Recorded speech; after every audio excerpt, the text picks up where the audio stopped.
Welcome to the Kenneth L. Johnson Show, where we have real conversations about career, culture, community, and leadership. And of course, the future of work. I'm your host, Kenneth L. Johnson, the world's #1 diversity recruiter. I always love being here on Mondays. We do this live at WPPM LP Philadelphia 106.5 FM at 2 p.m. each and every Monday for the Kenneth L. Johnson Show. So I'm really excited today for a lot of different reasons. Initially, I was excited. We are scheduled to have a guest on. They have not arrived in studio, but it's okay. I'm your host. I'm Kenneth L. Johnson. This is what I do. Today's conversation is due to be a part of our Women's History Month series, and we were scheduled to have Patrice Williams-Lindo on. So for those of you that were coming to see Patrice, hopefully she'll join us a little later in the program. So I'm here today. I want to talk about some things that are going on in the world. First, let me get this off the plate. Shout out to all my people out in Philadelphia. I appreciate you so much for letting me come here. Whether you're in your car listening to 106.5 or if you're, I don't know, on the stream, we just appreciate you. So with that being said, those are the things we like to do. So I always acknowledge all my people in South Philadelphia. That's my home neighborhood. So thank you all for hanging out with us. I'm acknowledging them now because I see them jumping into the conversation, and I can appreciate that.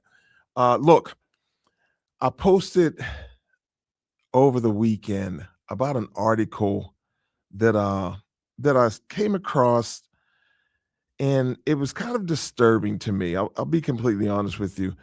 Disturbing for a couple different reasons, but disturbing because I'm seeing some things that are happening out here. And by trade, just by trade, naturally, I'm a solution provider. I solve problems. And that's the work that I like to do. And I chose to do it in a landscape, which is recruitment, talent acquisition. So with that being said, that is kind of where I lay my hat. I've been doing this work for about 25 years. And the article I'm talking about basically informed me that about 567,000 Black men have lost their jobs in the past 4 months. A lot of different reasons for that. The advent of AI, I'm sorry, not the advent of AI. People leveraging and using AI, I guess, in a larger capacity now moving forward. Yeah, that's taking some jobs indeed, right? So there needs to be some skill set development and things of that nature to support people in the new world of work, the future of work, we'll call it. But that's not the only reason. There really are some things happening out here in the workplace that are discouraging because, see, on the back end of the 576, is it? Yeah, 567,000 Black men. There's something to be said about the fact that over 600,000 Black women have been placed out of the workforce. So, needless to say, I have some challenges with a lot that's going on, and I want to talk about it. So I'm not pointing a finger at anybody. I just want to have some conversations with people that have some better ideas than I, or at least have some ideas that maybe I can merge with the work that we do here at East Coast Executives, and we can together be a solution provider for a lot that's going on.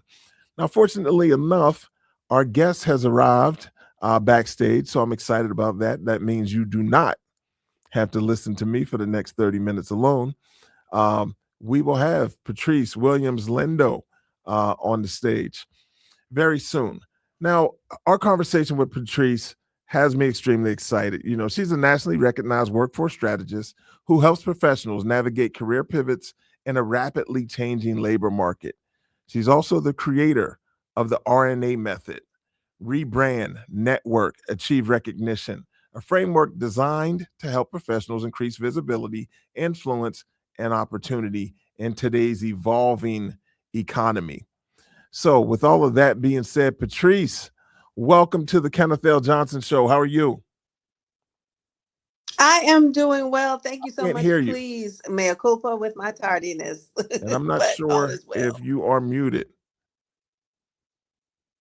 Can you hear? Patrice, I'm are you here. here? How's that?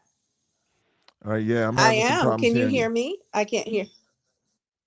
All Okay. right, let me All go right, look, back. look, we're going to try to get that worked out. But in the meantime, so as I was speaking earlier about the things that are happening in the world that I work in and the way that I do things, it's just been a real strange situation to see all of these people out of work and looking at opportunities. And I think, a big piece of Patrice's conversation is about how you can increase your visibility, again, influence and opportunity in today's evolving job market. So once she works through some of these technical difficulties, we'll bring her back to the stage. But in the meantime, I just want to talk about it. I reached out to senior leaders, C-suite executives, HR professionals, all the people, hiring managers, just people that are involved in this workplace. And I'll keep you abreast of what happens as we continue to move forward and have conversations with those individuals about how we can kind of be solution providers in this world of work, this new world of work we're in. So I'm excited about that. We're going to try to bring Patrice in again. Let's try this. All right. Hello, hello. All right, Patrice, we got you. Let's do it. All right. All right. All right. Thank you so much for having me. I'm so excited. I could hear you and I'm like, yes, we need to talk because what are they doing? They we doing we are with you as our men and with me as our women, like that's about 1 million people not This working. is what we do. Yeah, it's about 1 million people. But our conversation is it's kind of, it stems from that, but it also stems Yes. from action. I see you out here, Patrice, doing some Yes. amazing things. It's my understanding that you were just returning from Las Vegas. I am. I am. I was a panelist at the Women of Power Summit that Black Enterprise put on last week. And let me tell you, a time was had. We talked business, we had fun, we prayed together, exercised together, broke bread together. But more importantly, we took action. Like you said, we made really good connections, not only with each other, but for each other, so that in times like these, we have a resource, right? Because one thing we know how to do is build community. And that's what happened there. That's my first time, actually. Your first time, actually. So it's their 20-year anniversary for Women of Power. Am I It right? is. It is. Next year they're gonna be legal. That's exactly what they said. It is their 20-year anniversary. But yes, yes. And it was a Next year they'll gathering. It be was legal something. indeed. Yes. Yes, yes, yes, yes, yes. So But it listen, was a wonderful time. I'm part of the BE family. I'm a Black Enterprise Modern Man, and I've Okay. probably been to maybe about 7 of the Excel summits. So Wow. as workshop facilitator, moderator, panelist, I've kind of done Yes. it all. It's the I 10-year love it. anniversary will be coming up in October, so really excited about that. We had Alfred Edmond on the show last year to talk about the Wow. ninth edition of the Excel Summit, and Yes. hopefully we'll have him come back again to talk Well, about I don't the know if y'all 10-year. let girls play, but if you do, I want to come. Look, I Well, want to come. I hey, want to let's do it. Let's do it. Let's do it. All right, listen. So we're kind of, we're not getting a late start here. We worked it out. We are good to go. I've been watching your work, Patrice, and you're Oh, talking about the labor market and you're talking about yes. it in clear terms. So let's Yes. start here. Yes. Is the job market actually broken right now? Are professionals simply playing by outdated rules? Can we tell the truth?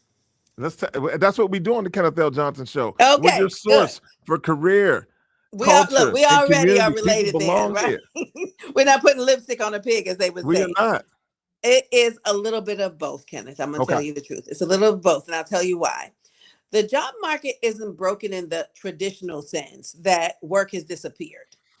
Companies are still hiring, industries are still growing, but the rules that governed careers as I'm going to say we know it, I'm going to assume, and this is probably a bad assumption, that you are in the, I'm going to say either nearly 50 or 50s crowd or somewhere in that neighborhood. Mhm. You went to school, you got your degrees, you worked on your job until you retired to some degree. And that basically wrote your check, so to speak. It created stability. But those rules over the last 30, 40 years, they've quietly changed. And especially in the last, I'm going to say 5 years, They Okay. have really changed. I mean, like, oh, like you go to bed one way and wake up another. It's like, what is happening? Because for decades, the playbook was simple: work hard, deliver results, keep your head down, and somebody will notice, right? Now, that only works when organizations are stable and careers move slowly. Neither of those things are true today. So today, the economy moves faster than that model, much faster.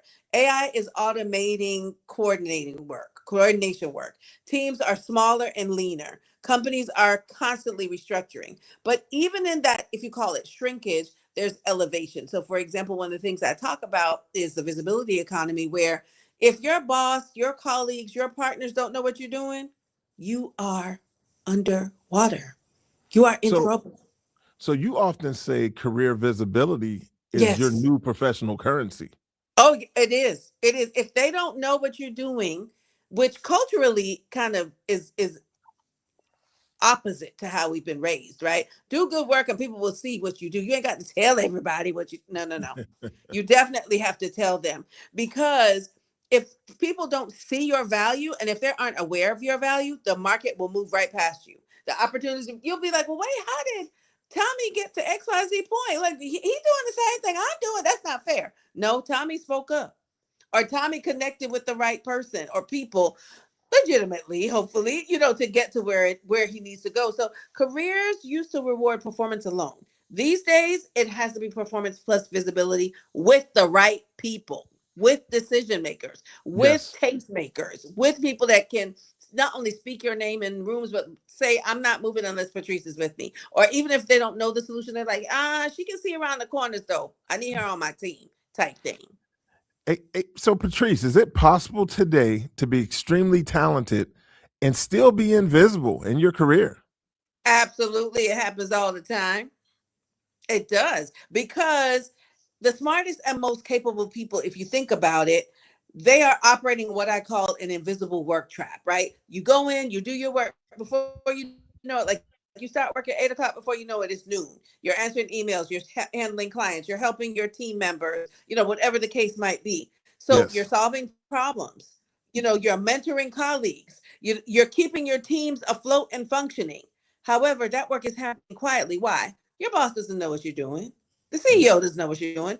It's a well-oiled machine so that everybody's working in their area, in their specific environment. The challenge is that organizations don't promote effort.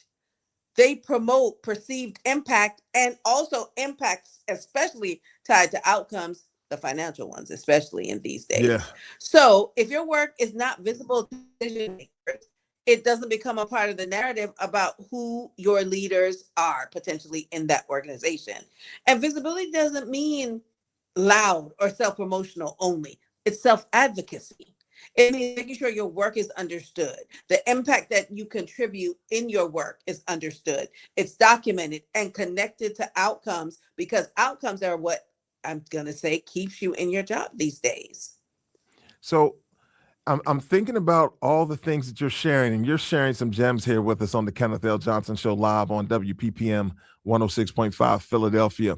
Mhm. It seems like you're speaking about an individual's ability to rebrand themselves, and you've built a framework kind of around that Mhm. function. Am I correct? Mhm. Talk to us Yes, about the that is correct. RNA I method. call it career infrastructure. I love Oh, it. R&D is, like you mentioned at the beginning, rebrand, network, and achieve recognition. And I chose RNA, that acronym, specifically on purpose. I'm talking about the chemistry of what it takes for you to be who you are. And that's constantly mutating or evolving. If you think of DNA and RNA, like when we were in school, those pieces, those chemicals are necessary for you to be able to, I'm going to say, take things beyond just a cosmetic exercise of, oh, today I wore brown glasses, tomorrow I'm going to wear green glasses. It's more than just updating your resume. It's more than just your LinkedIn headline. It's more than just, being able to, say the company line, because you know it off the top of your head. The real rebranding is about changing the way the market understands your value. So for example, I work in change management. That's my 9 to 5. But you know what that does? that not only helps a company change their behavior or institute a new way of going to market or communicating differently, it's also, why do they need Patrice to do that? What does Patrice bring to the table? Yes, I have a background in teaching. Yes, I have a background in healthcare. But guess what? I understand the people process technology piece of it. And so I know just enough to be dangerous so that when you put me on your team, don't ask me to build nothing. Like, you don't want me around your technology, really? Because I break stuff. But if you want to know how to get your people ready, listen. I'll be like, listen. So first of all, where are your strengths? Where are your weaknesses? Where do you want to go? And how does that tie into the outcomes that you need to drive, for example? So if somebody says, I'm a project manager, for example, the real story is that you can drive complex transformation that saves companies millions of dollars. That applies in healthcare, real estate, communications, media technology, Across the research. board. You know what I mean? You have to understand. You have to be able to understand and also communicate that narrative at the 20,000 foot level or at the 5,000 foot level. And so rebranding is about that identifying, right? That strategic value behind your experience. It's what makes you that purple seahorse in a sea of white ones. No offense, but I know that's probably not the greatest analogy, but that's No, what makes you we're, stand we're out. good. And so Everybody you need to be understands. able to talk about that. Listen, All right. well, you All right. know, Listen. we're different and we're unique, but for that reason, absolutely. So let's slow down a little. Let's talk about individuals Mhm, out here in the workforce that are looking to rebrand themselves. What what mistakes are you seeing professionals mhm. make when they try to rebrand? I would say clarity. And when I say clarity, I mean that you may not know, let's say, a particular title that you are interested in rebranding towards. So, if we stick with my example, before I got into change management, I taught. So, Okay. yes, educator, teacher, facilitator, trainer, all of those labels. Yes. However, once I knew that, okay, I've hit a wall with teaching, training, whatever with children, I knew I loved teaching, but I wanted to do it with adults. I didn't want to have to deal with the discipline side of things. So I was clear on the kind of work I wanted to do, but I knew I needed to find another space to do that work. And so what that looked like is, as I was in school finishing up my master's, I began to talk with my teachers, because I was like, listen, I like this work, but I don't want to do it here. So you find someone that is a resource that's been, I would say, where you want to go, and they help you understand the language of where you need to go or where you can do research. And that was how I found out about management consulting. Same skills, but with adults, same skills, but across different industries.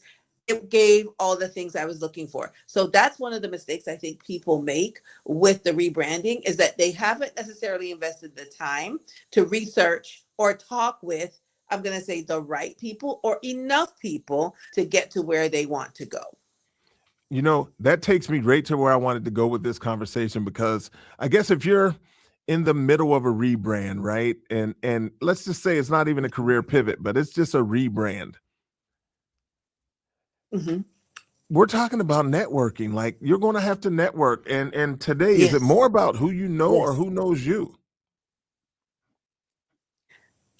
That's a great question, because networking has definitely evolved, right? If we think of like almost the speed, what do you call it, speed dating version, where everybody's giving out business cards and that sort of thing. Yes. For years, that was the model, right? Where it's about access, who you could reach.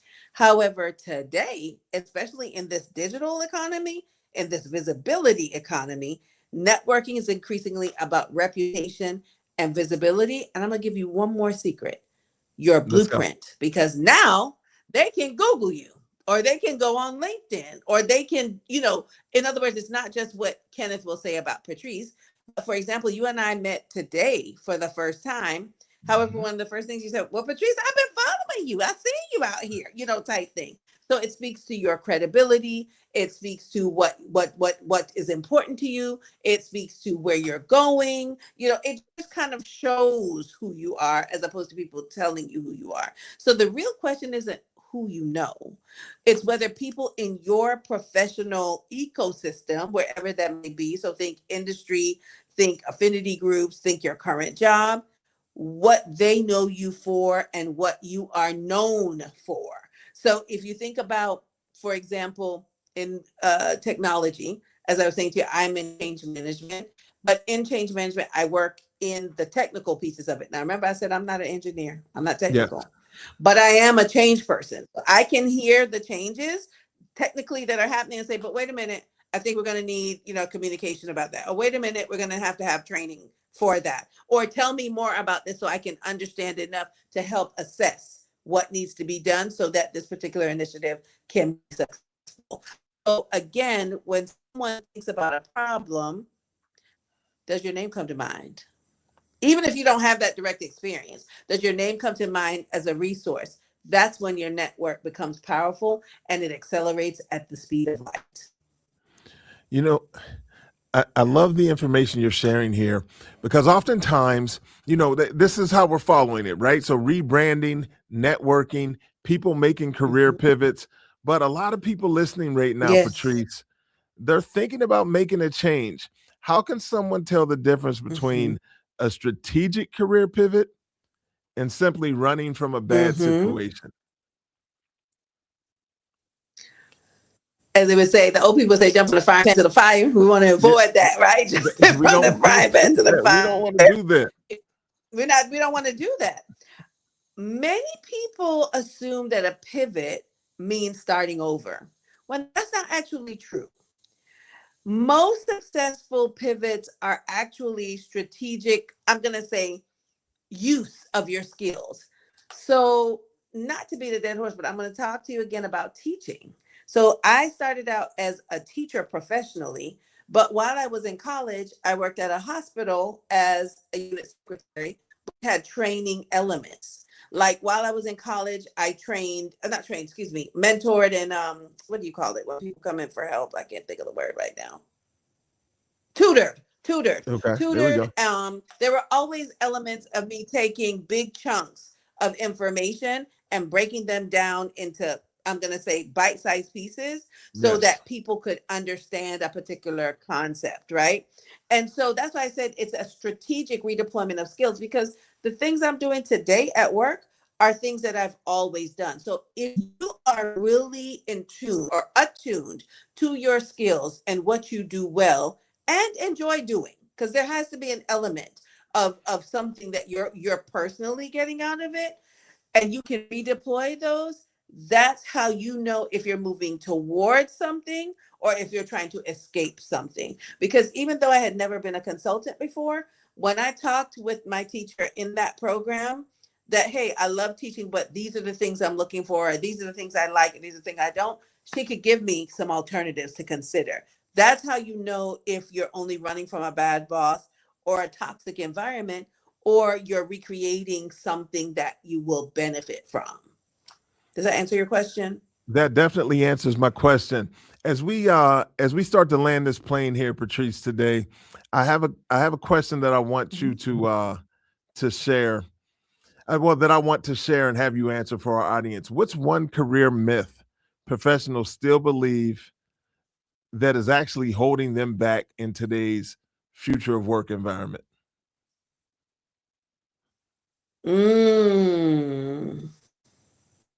So it's a later day one, but I'm going to say, as AI influences our work, regardless of sector, that they need to know the latest tool or know how to use the latest tool or how to choose the latest tool. And the truth is, a lot of us understand we could go on Chat GPT and plan our vacation or do our budget, blah, blah, For blah. sure. But the idea is, what outcome do you want to drive and how can you drive that outcome?